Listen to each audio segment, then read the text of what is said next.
you do? So I started working with containers. My brother's a landscaper, and he says, well, they're not really pretty, but here's a bunch of free containers that I had shrubs and other plant materials in. You're welcome to have them. So I didn't care if they were pretty or not. I just wanted to see if it was going to work. And it works. And so if you don't have a lot of money, you actually could go to probably any landscaper, even maybe Walmart, and anybody that sells plants or shrubs or things like that, you should be able to get containers probably for free. Different sizes, you know. I mean, my brother gave me one that was this big that had a little dwarf fruit tree in. He gave me a bunch like this big that had blueberry shrubs. You can get stuff for free all the time. I did put a handout, the long one at the back. This actually shows the size container that's recommended for each different vegetable or fruit. Because they do have a comfort zone, and if you're going to do this, you want to have some success. You know, you don't want to put it in too small of a space and then not have any good luck with it. A few things that I don't recommend for containers: corn. You can do it. It's in here. You can do it. But corn kind of likes to be in a crowd. It needs other corn plants to pollinate. And it can be really top-heavy in a container and blow over quite a bit. So unless you've got, you know, a little bit of room for corn, maybe not a great idea. I don't recommend like full-size watermelons. Those plants need a lot of leaves and a lot of vines, and the fruit is so heavy that it's hard to grow vertically. You can grow, however, and I was so excited with myself when I proved it to myself, you can grow smaller sized melons vertically. And what happens is the vines just get stronger. They hold their own fruit very well. They just get thicker when they're growing up vertically. If you get nervous, I've seen people make little slings out of knee highs, where like this little, they put like a little melon in the knee high and then they tie it onto the stakes, and that looks really cute and it works fine. But I was actually shocked. I mean, I grew sort of, you know, 2 serving size little melons on trellises. You can grow small, like baby pumpkins. I wouldn't recommend, you know, trying to grow a award-winning pumpkin in a small bed or a small space because you just wouldn't have enough room. But most of the time you can grow almost anything in a small space. So people say, well, you know, we have such a short growing season. I'm also worried about that. One of the things that's nice about these types of beds or containers is you can put them where you do get the most sun. You know, you can put them on the side of your garage, you can put them on the side of your house, you can put them on your steps. You can move them around if you're home and you want to do that. Some people put their pots, their containers on little caster platforms with casters on them. Wheel them around if you want to. Somebody I know does a garden in a wheelbarrow so she can pick it up and move it around. That works too. Whatever works for people. And we do have a short season.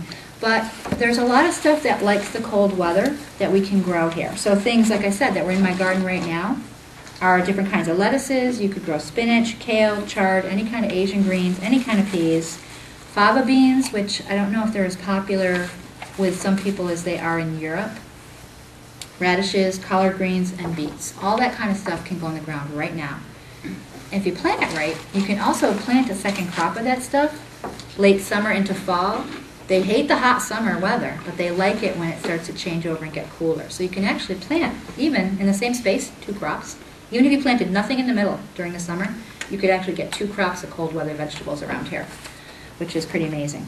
Obviously the warm season stuff that people love, tomatoes. There's a million kinds of tomatoes now. You've probably seen in the catalogs. There's all kinds. They love grown in pots. They're fine. They don't usually get diseased the way some do when they're in the ground. Really easy.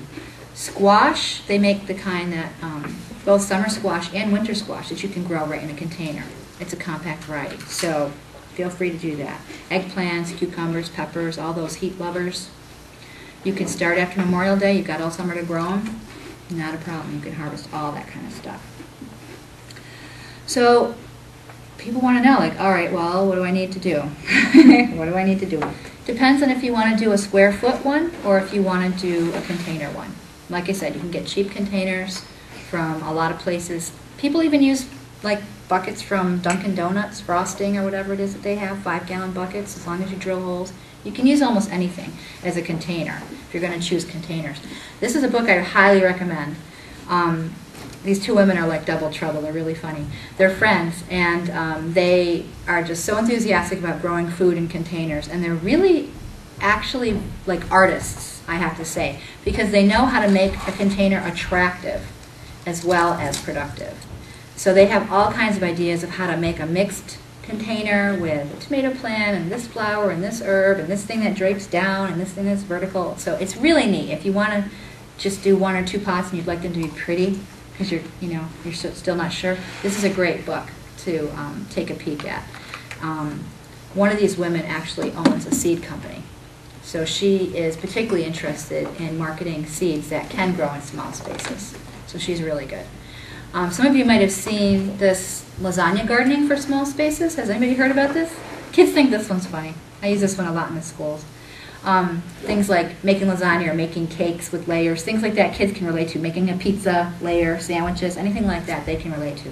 What this does is it shows you how to create good soil in a small space. For instance, for my dad has a 1 foot by 20 foot little strip between his house and his sidewalk.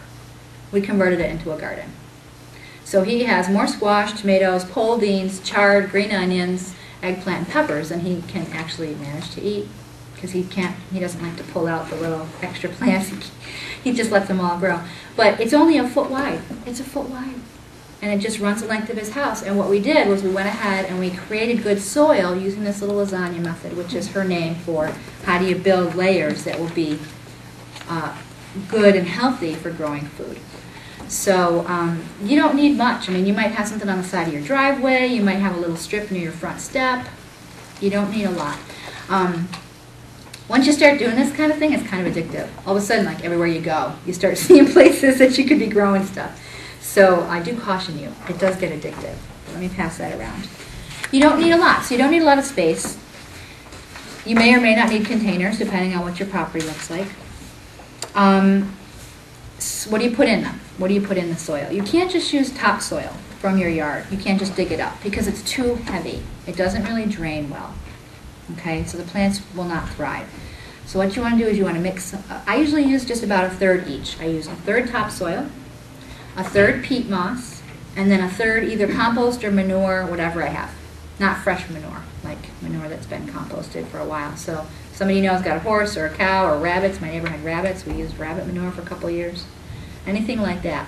Just about 1/3, 1/3, 1/3. Throw it on a tarp, roll it around, mix it around, put it in your pots or use it as part of your lasagna layer, and you should be fine. That drains really, really well.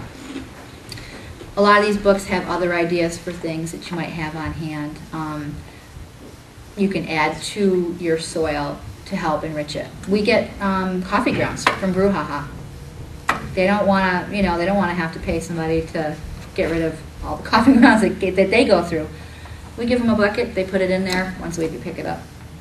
So that can go right into your garden too. So there's a lot of places you can find stuff. Sawdust, if you have somebody who's like cutting down branches around, you can get the sawdust. If they have a chipper, you can rent a chipper with a few different people. You can add that. There's a lot of things you can do for free.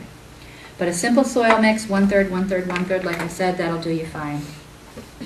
You don't even really need a lot of hand tools, to be honest with you. I almost never use anything more than a hand trowel, really. Sometimes I need a shovel if I'm going to do a whole bunch of pots at once or something. I find it easier just to mix a whole lot of stuff on a tarp. But really, a hand trowel, if you like garden gloves, great, you don't need them. Either a hose or a watering can. If you don't have a hose that can reach where you need it to go, watering can, easy enough. And then seeds or seedlings. Some people don't want to, or don't have the room to grow seedlings in their house ahead of time, so they have to buy them from either a greenhouse or Walmart. One thing I can recommend is if you're looking for some low-cost seedlings, are folks familiar with the North Adams Public School off-campus program on Route 8A?